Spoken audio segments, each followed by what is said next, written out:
Well, my next guest, Jeffrey McCall, is a professor of communications at DePauw University, Greencastle, Indiana, right in the heartland. He is also an established media critic with national credentials. He's written numerous op-eds, been published in newspapers around the country for many, many years, been a contributor on this program as well. Professor, good to have you back. Thank you very much. Great to be with you. All right, so, first of all, I've never, and maybe I'm wrong, but help me with this, we don't have debates in June. We have debates in September and October. First of all, this is very, very early, unprecedented. They like to use that word a lot on television, unprecedented, but this really is, isn't it? This really is unprecedented. I mean, neither of the candidates have been formally approved by their respective nominating parties. But I think that this is a roll of the dice by the Biden White House and the Biden campaign, because I think they kind of need to get the lay of the land and try to establish out there as soon as they can that he is capable of running the country. That's a lot of the concern, of course, in the minds of voters. Is he really capable? And I think if they wait too late to go into September and October to have the first debate, I think they're running the risk that by that time there will be a lot of crystallized opinions in the minds of potential voters. So I think they want to get it out there early. I think it's very curious. I'm not sure this is a good move, actually, to tell you the truth. And, you know, when you get right down to it, there's a lot of election fatigue in the nation. And I think there are a lot of people who are already tuning out and not that interested in the back and forth and the nitpicking and the political polarization. And so I wonder how really locked in most voters really are. But I must say this, in this day and age of early voting and absentee voting and mail-in voting, you pretty much need to get the debates in earlier, because so many people are going to be, you know, making their decisions and casting their votes one way or the other earlier than usual. But, you know, I must say, this is a weird time. It's unusual. You know, normally you think of presidential debates in September, maybe October. So this is really early, and we'll see how it pans out in terms of the electorate and whether they pay attention or not. Well, here's the problem. I mean, the Democrats don't have a lot of great options because Joe Biden's competency, his sharpness, his mental acuity, all being questioned, not just by Republicans, but by Democrats, by people in general. So they had to put him out there, but they don't have a lot of great options. If they had a great option in their vice president, Kamala Harris, they'd have done it, I believe, but they don't.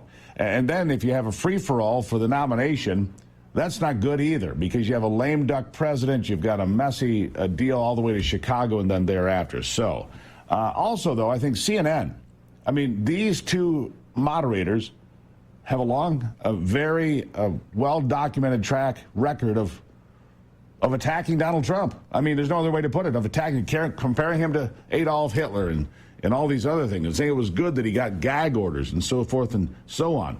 CNN has been diving in the ratings. For CNN to become relevant again in this country, I think they have to come at this more even-handed. Otherwise, people look at CNN and dismiss them as not serious. So it's a big debate for the television company, too, don't you think? It's a huge opportunity for CNN, but there's a big risk for them, too. There's a reason that CNN is lagging in the ratings, and there's a reason that the Biden campaign wanted CNN to carry this debate, and that's because they expect CNN will be a friendly venue and probably take it easy on them. And I must say that I'm sure there are reporters at CNN who don't have the tarnish that Bash and Jake Tapper have, but they were, again, handpicked by the Biden White House to moderate this debate.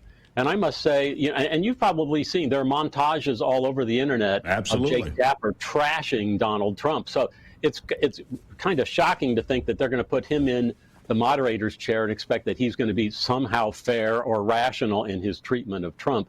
Now, maybe he'll rise above his previous sentiments, but it's pretty hard to overcome that. And I must say this, too. I'm really hoping, but I don't expect, that the moderators will try to be traffic cops and timers and set the topics rather than try to be part of the program. And I think that's one of my concerns with political debating over the years. Is journalists always want to insert themselves into the arguments. They want to be a top of the fold come tomorrow morning's early edition, right? So here's the thing, though. I just had a viewer ask me, hey, can the candidates mute the moderators when they're answering so they don't get cut off, because Trump's going to face that if I'm out. Let's talk about practical application of the debate tonight for a moment. Donald Trump in the first debate 4 years ago came across as angry and kept cutting off Joe Biden. Did not go over well with the public. So word is out of the Trump camp, people I've talked to, he's going to be more cordial. He's not going to take the bait. He's going to be a little bit more humility, more humor. That would go a long way for Donald Trump, wouldn't it? I really think it would.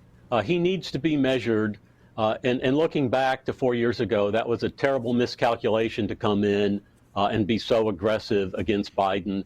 Because the thing is, you've only got 2 minutes to answer any of your questions. And if you're wasting some of your time by trying to line up cheap shots or arguing or getting riled up, you know, the images on television are lasting.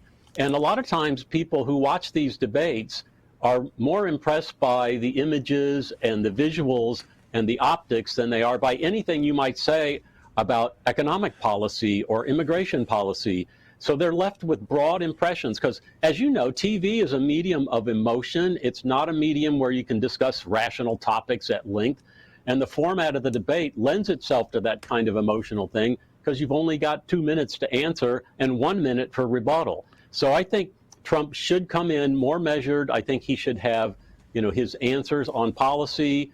I think, if anything, he should be respectful of the president. Biden is the president, whatever people think about that. Right. And I think if you come in and you're lobbing cheap shots and grenades, it's going to come off really bad to the suburban housewives that Trump at some point needs to vote for him, at least to some degree. I think that's what we're going to see tonight. A little bit of humility and humor. It's what I'm hearing from inside, and I believe that's what we're going to see more of. Focus on policy when it comes to economics, Bidenomics, which is a toxic term to Democrats now, and the border and the issues of Americans being violently attacked in this country. I think if Donald Trump sticks to those, he does well. Now, Joe Biden on the other side of this. Does he come out as the Joe Biden from the State of the Union address, where he seems like he might have been hyped up and hopped up on something, or does he come in as a more laid back, almost, you know, confused and sleepy? I mean, that's just the way it is. That's the perception, you talk about that, of the American people.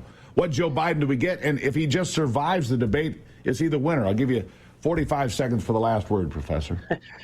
Well, around the country, amongst the media and the political pundits, they've set a very low bar for Biden to get over. I mean, part of the question is, can he stand for 90 minutes and can he be coherent for 90 minutes? And that's a pretty low standard, you know, for somebody who is president and wants to be president again. I'm really going to be interested to see how Biden approaches this, because he's not good at remembering facts. He's not good at stringing sentences together.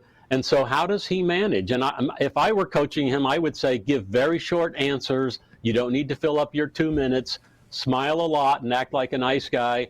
Don't get argumentative. Because, I mean, keep in mind that in the debates in 2020, Biden was pretty aggressive at times, too. He was telling Trump to shut up and calling him a clown and that sort of thing. So he wasn't Mr. Nice Guy the entire time either.